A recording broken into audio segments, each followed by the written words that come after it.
Hi guys, I'm going to take you through a 10-minute warm-up. This is going to consist of 10 different exercises. The aim of this warm-up is to increase your body temperature, increase the pliability and responsiveness of your muscles, ready for you to go do more combat-specific drills and sparring. The first exercise that we're going to go into is a horse stance position or an isometric sumo squat. We're going to hold this for between 30 and 60 seconds. I want you to make sure that your knees are going over your toes. Make sure that you feel your quadriceps working, and we're going to hold this position here for up to a minute. The next exercise that we're going to go into is 30 crouching squats. You're going to crouch down into this position with your heels lifted off the floor. Instead of resting your bum on your heels, what I want you to do is start about 3 inches above your heels.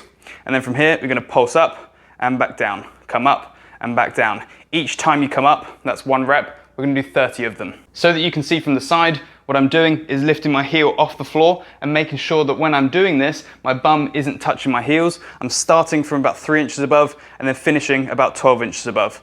I'm going to move up and down either side of my knees. The next exercise that we're going to do is designed to target the shoulders and the elbow joints. You're going to start on your knees this way, hands either side of you and in front of you. You're going to lean to one side, keeping pressure in the mat. From there, I'm going to swivel my hands all the way around, constantly trying to push my hands through the floor. We're going to spend a minute doing this, so I'm going to swivel my arms anti-clockwise 3 times, keeping pressure in the mat the whole time. I want to be pushing my hands through the floor, and I'm going to reverse it and then go clockwise.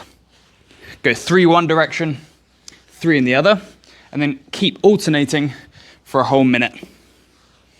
When I'm doing that, I want to feel stretching, I want to feel tension in and around the shoulder joint and down at the elbow joint as well. The fourth exercise is push-ups. So you can do this from your knees, you can do it from your feet, whatever you prefer.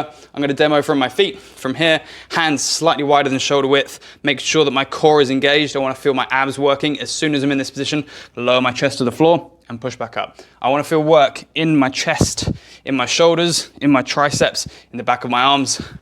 Make sure that you do about 10. If you can do more than that quite easily, then do more, be my guest. But otherwise 10 is a pretty good number, particularly if you're going to do more than just 1 round of this. A normal split squat looks like this.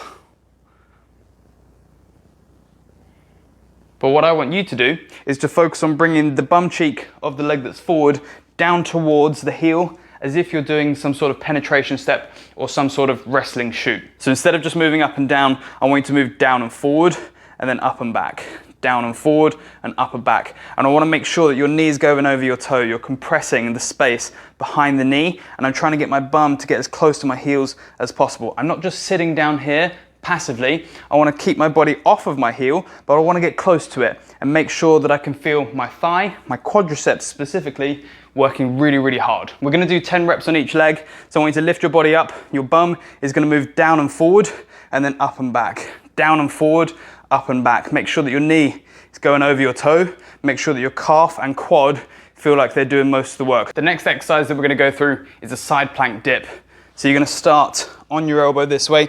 My shoulder's going to be stacked on top of my elbow. My legs are both going to be out straight. I'm going to lift my body up. Here's your start position. From the start position, what I want you to do is drop your rib cage down towards the floor so that you feel a stretch in your obliques, in the musculature on the side of your torso. From the bottom, you're going to pick yourself back up, feeling these muscles of the side of your trunk doing the work, maybe the inner thigh of the top leg and the outer thigh of the bottom leg. I want you to do 15 of those on each side.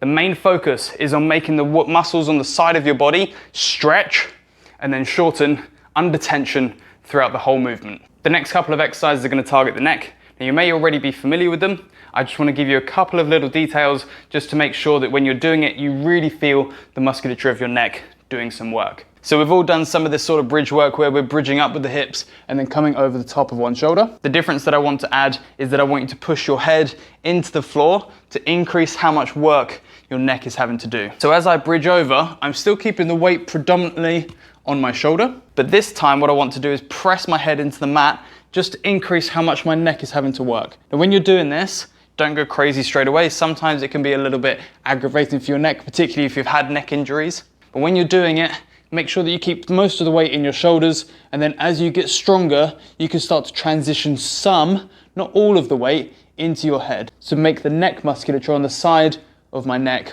work. You're gonna do 10 on each side. You're gonna do 10 going over the right shoulder, pressing the right side of my head or your head into the floor.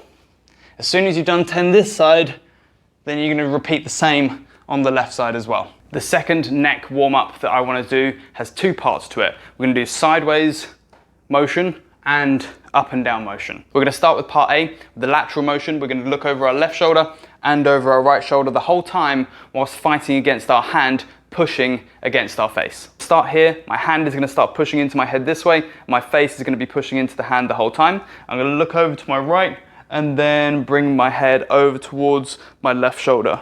The whole time I'm keeping pressure against my hand is pushing into my face, and I want to feel my neck musculature pushing my hand and fighting against it. When you do it, make sure that you do both sides as well, so then you're going to bring your other hand to the other side of your face and repeat the same process. I'm going to have my fists underneath my chin the whole time. My fists are trying to push up, my chin is trying to fight them and push down.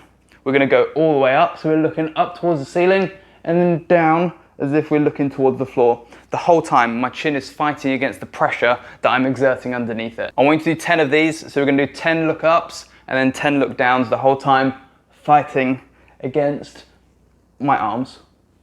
The final exercise that we're going to do is much more of a core focused exercise. So I call them zombie sit-ups. So you're going to start this way with your arms out in front of you. You're then going to let your spine round out at the bottom and use your abs to slowly lower you to the floor. The whole time I want you to make sure that you're feeling your abs working hard. And then use your abs to sit yourself up nice and slowly, and then use them to pull you all the way up so you're in a seated position here. Just one thing to watch out for, make sure that when you're doing it, you're not using your arms to throw your body up. Don't use the momentum of your arms to help you. I want you to use your abs specifically to really pull your body up. So make sure that when you're doing it, your arms and your shoulders lock, and then all of the movement is occurring at the lower spine because my abs are doing the curling and the pulling of the movement. So just to recap, we started off with the sumo squat or the horse stance squat. We held that for anywhere between 30 and 60 seconds.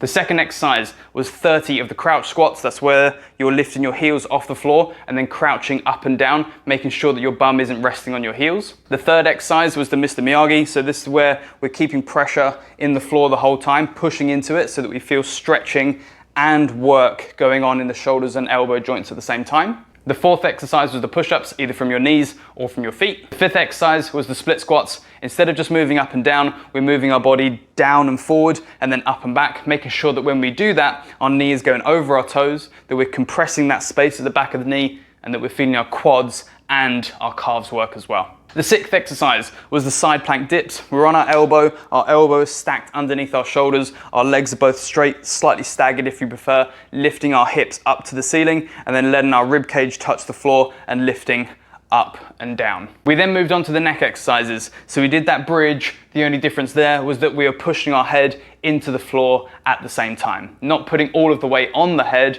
but some of it, just to make sure that that musculature on the back of the neck is doing some work as well. We then did two other exercises for the neck. We did lateral motion here, where we're pushing against the force of our hand. We then did up and down motion, where we're pushing against the force of our fists, pushing up underneath our chin. Finally, we finished up with some zombie sit-ups, where we're not using our arms to throw our body up. We're using the musculature and the strength of our abs to pull our body up to make sure that we really target the abs as we do that exercise. Ultimately, it's up to you guys how many sets and reps you do and how many rounds of the whole warm-up sequence that you do. I've just given you guys the guidelines. If you want to add more reps, if you want to add more sets, if you want to add more total rounds, that's up to you. Make sure that you do warm up enough so that when you go to do your sparring, when you go to do your more technical drills, your body is warm and prepared for combat.